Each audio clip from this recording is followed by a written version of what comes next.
नमस्कार संसार बा यूनिहर एही शब्द आमे समस्ते शुणिछि किंतु केबे भाबिछंती एहा केवल धार्मिक कथा नुहे बरं आम मन भितरर कथा। आज आमे एहाको एक मनोवैज्ञानिक दृष्टिकोणरू देखिबा। एहा आम दैनन्दिन जीवनर सुख दुखर चक्र विषयरे। तेबे चलंतु एही गभीर सत्यको बुझिबाकू चेष्टा करिबा। साधारणतः आमे यूनिवर्स बा संसार कहिले जन्म मृत्युर चक्र बोली बुझिथाउ, किंतु जदि कुहाଯାଏ ଏହା पूर्वजन्म विषୟରେ नुहे बरं ଏହା आम भितरर भावनात्मक चक्र विषୟରେ ଯାହାକୁ ଆମେ ପ୍ରତିଦିନ ପ୍ରତି ମୁହୂର୍ତ୍ତରେ ଅନୁଭବ କରୁ। ଏହା ହେଉଛି ଦୁଃଖ ଏବଂ ସୁଖର ଏକ ଅସରନ୍ତି ଖେଳ। ତେବେ ଚଲନ୍ତୁ ଏହି ଚକ୍ରର ପ୍ରଥମ ପାହାଚକୁ ଭଲ ଭାବରେ ବୁଝିବା, ଯାହା ହେଉଛି ଦୁଃଖ ବା କୋରିଆନ୍ ଭାଷାରେ ଗୋ। ଏହା ପ୍ରକୃତରେ କିପରି କାମ କରେ? ଦୁଃଖର କିଛି ବିଶେଷ ଗୁଣ ଅଛି। ଭାବି ଦେଖନ୍ତୁ, ଯେତେବେଳେ ଆମେ କୌଣସି ଯନ୍ତ୍ରଣାରୁ ମୁକ୍ତି ପାଉ ସେଇ ମୁହୂର୍ତ୍ତଟା ହିଁ ସୁଖ ପରି ଲାଗେ। ଯେମିତିକି ଭୋକ ଗୋଟେ ଦୁଃଖ, କିନ୍ତୁ ସେଇ ଭୋକରେ ଯେତେବେଳେ ସ୍ୱାଦିଆ ଖାଦ୍ୟ ମିଳିଯାଏ ସେଇଟା ହିଁ ତ ସୁଖ। ଆଉ ଦୁଃଖର ସବୁଠୁ ବଡ଼ ଶକ୍ତି କ'ଣ ଜାଣନ୍ତି? ଏହା ଆମ ମନକୁ ବାସ୍ ଗୋଟିଏ ଜିନିଷ ଉପରେ ହିଁ ଫୋକସ୍ କରିବାକୁ ବାଧ୍ୟ କରେ। ଏଇ ଦୁଃଖରୁ ମୁକ୍ତି କେମିତି ମିଳିବ? କିନ୍ତୁ ଏଇଠି ଗୋଟେ ଆଶ୍ଚର୍ଯ୍ୟ କଲା ଭଳି କଥା ଅଛି। ଦୁଃଖ ଯୋଗୁଁ ଯେଉଁ ଏକାଗ୍ରତା ଆସେ ନା, ତାକୁ ଅନ୍ୟମାନେ ନିଜ ଫାଇଦା ପାଇଁ ବି ବ୍ୟବହାର କରିପାରନ୍ତି। କେମିତି? କାରଣ ଯେତେବେଳେ ଆମେ କେବଳ ଗୋଟିଏ ସମସ୍ୟାରେ ବୁଡ଼ି ରହିଥାଉ, ଆମକୁ ନିୟନ୍ତ୍ରଣ କରିବା ବହୁତ ସହଜ ହୋଇଯାଏ। ଏହାର ଗୋଟେ ବହୁତ ବଡ଼ ଉଦାହରଣ ରାଜନୀତିରେ ଦେଖିବାକୁ ମିଳେ। କୁହାଯାଏ କିଛି ଶାସକ ଜାଣିଶୁଣି ଲୋକଙ୍କୁ ଆର୍ଥିକ ଦୁଃଖରେ ରଖନ୍ତି। କାହିଁକି? କାରଣ ଯେତେବେଳେ ଲୋକମାନେ ନିଜର ପେଟ ପାଇଁ, ନିଜର ଦୈନନ୍ଦିନ ଆବଶ୍ୟକତା ପାଇଁ ସଂଘର୍ଷ କରୁଥିବେ, ସେତେବେଳେ ସେମାନଙ୍କ ପାଖରେ ରାଜନୀତି କି ଦେଶ ବିଷୟରେ ଚିନ୍ତା କରିବାକୁ ସମୟ ବା ଶକ୍ତି କୋଉଠୁ ଆସିବା? ଠିକ୍ ସେହିପରି ସେନା ତାଲିମରେ ବି ଏହି ନୀତିର ପ୍ରୟୋଗ ହୁଏ। ଭାବନ୍ତୁ, ସାଧାରଣ ସୁଖ ଯେମିତିକି ଭଲ ଖାଇବା, ଆରାମରେ ଶୋଇବା, ଏସବୁକୁ ବନ୍ଦ କରିଦିଆଯାଏ। ଏମିତି କଲେ କ'ଣ ହୁଏ? ମଣିଷର ମସ୍ତିଷ୍କ ପୁରା ଖାଲି ହୋଇଯାଏ। ଆଉ ସେହି ଖାଲି ମନରେ ଦେଶଭକ୍ତି, ଶୃଙ୍ଖଳା ଏସବୁ ଭରିବା ବହୁତ ସହଜ ହୋଇଯାଏ। ଏମିତିକି ପଶୁମାନଙ୍କୁ ତାଲିମ ଦେବାବେଳେ ବି ଏହି ସିଦ୍ଧାନ୍ତ କାମ କରେ। ଗୋଟିଏ ପଶୁକୁ ଭୋକରେ ରଖି ତାପରେ ଖାଇବାକୁ ଦେଲେ ସେ ସେହି ଖାଦ୍ୟ ଦେଉଥିବା ଲୋକକୁ ନିଜର ମାଲିକ, ନିଜର ରକ୍ଷାକର୍ତ୍ତା ବୋଲି ଭାବିବାକୁ ଲାଗେ। କାରଣ ଦୁଃଖର ମୁକ୍ତି ଦେଉଥିବା ବ୍ୟକ୍ତି ଉପରେ ହିଁ ବିଶ୍ୱାସ ଜନ୍ମେ। ଆଚ୍ଛା, ଏତେ ସବୁ ପରେ ଲାଗୁଛି ଯେ ଦୁଃଖରୁ ମୁକ୍ତି ହିଁ ସବୁକିଛି, ତାହା ହିଁ ସୁଖ। କିନ୍ତୁ କାହାଣୀର ଅସଲି ମୋଡ଼ ଏବେ ଆସିବ। ଯଦି ସୁଖ ହିଁ ଆମର ଲକ୍ଷ୍ୟ, ତେବେ ସେହି ସୁଖ ନିଜେ ଗୋଟେ ନୂଆ ସମସ୍ୟାର ଆରମ୍ଭ କେମିତି ହୋଇପାରେ? ଏଇଟା ହିଁ ଏହି ଭାଗର ସବୁଠୁ ବଡ଼ ପ୍ରଶ୍ନ। ଆମେ ସମସ୍ତେ ତ ସୁଖ ପଛରେ ହିଁ ଧାଉଛେ, ଠିକ୍ ନା?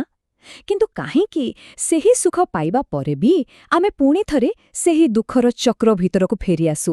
ଏମିତି କାହିଁକି ହୁଏ? ଏହାର ପ୍ରକ୍ରିୟା ବହୁତ ସରଳ ଆଉ ଆମ ସମସ୍ତଙ୍କ ସହ ହୁଏ। ଦେଖନ୍ତୁ, ପ୍ରଥମେ କ'ଣ ହୁଏ? ଆମେ କିଛି ପାଉ ଆଉ କିଛି ସମୟ ପାଇଁ ବହୁତ ଖୁସି ଲାଗେ। କିନ୍ତୁ ଖୁବ୍ ଶୀଘ୍ର ସେଇ ଖୁସିଟା ଆମ ପାଇଁ ଏକ ସାଧାରଣ କଥା ହୋଇଯାଏ। ତାପରେ ଆମ ମନ ଆହୁରି ଅଧିକ କିମ୍ବା କିଛି ନୂଆ ପାଇବାକୁ ଚାହେଁ।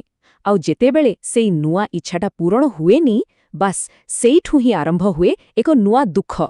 ଏହାର ଗୋଟେ ବାସ୍ତବ ଉଦାହରଣ ବିଷୟରେ ଚିନ୍ତା କରନ୍ତୁ। ଜଣେ ଲୋକ ନିଜ କାମରେ ବହୁତ ସଫଳ, ସମସ୍ତେ ତାଙ୍କୁ ସମ୍ମାନ କରନ୍ତି, କିନ୍ତୁ ସେତିକିରେ ସେ ସନ୍ତୁଷ୍ଟ ହୁଅନ୍ତିନି।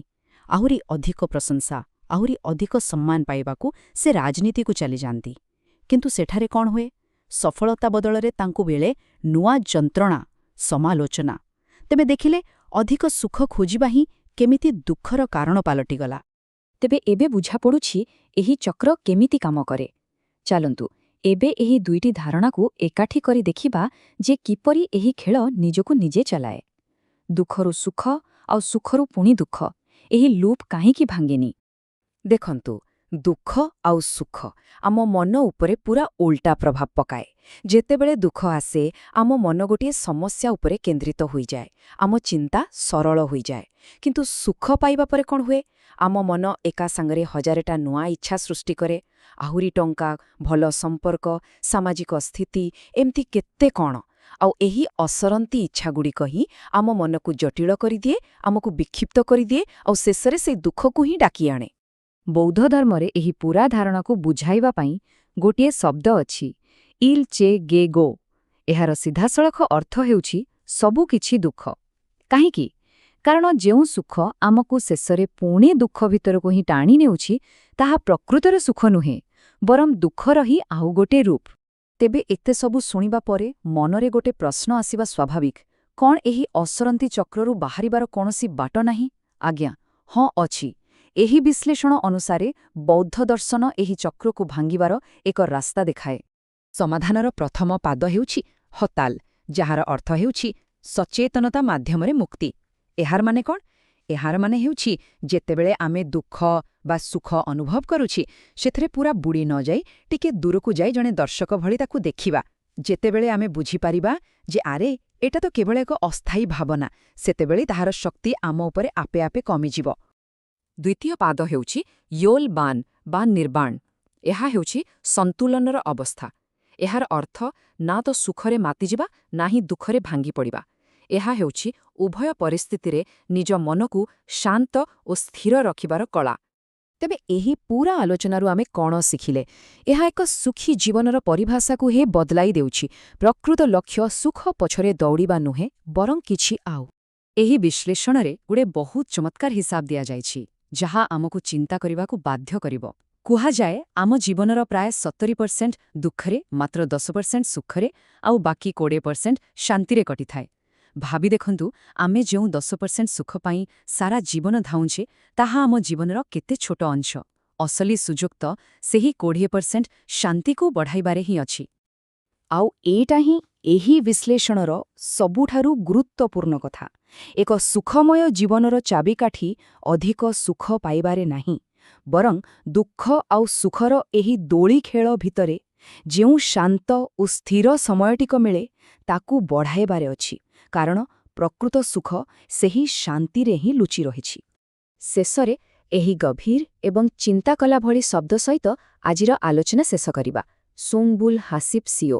ଏହାର ଅର୍ଥ ହେଉଛି ବୁଦ୍ଧତ୍ୱ ପ୍ରାପ୍ତ ହେଉ। ଏହା କେବଳ ଗୋଟେ ଶୁଭେଚ୍ଛା ନୁହେଁ, ବରଂ ଏହା ଏକ ଆହ୍ୱାନ ଯେ ଆମେ ସମସ୍ତେ ସେହି ଶାନ୍ତି, ସେହି ସନ୍ତୁଳନକୁ ଖୋଜିବା ଉଚିତ।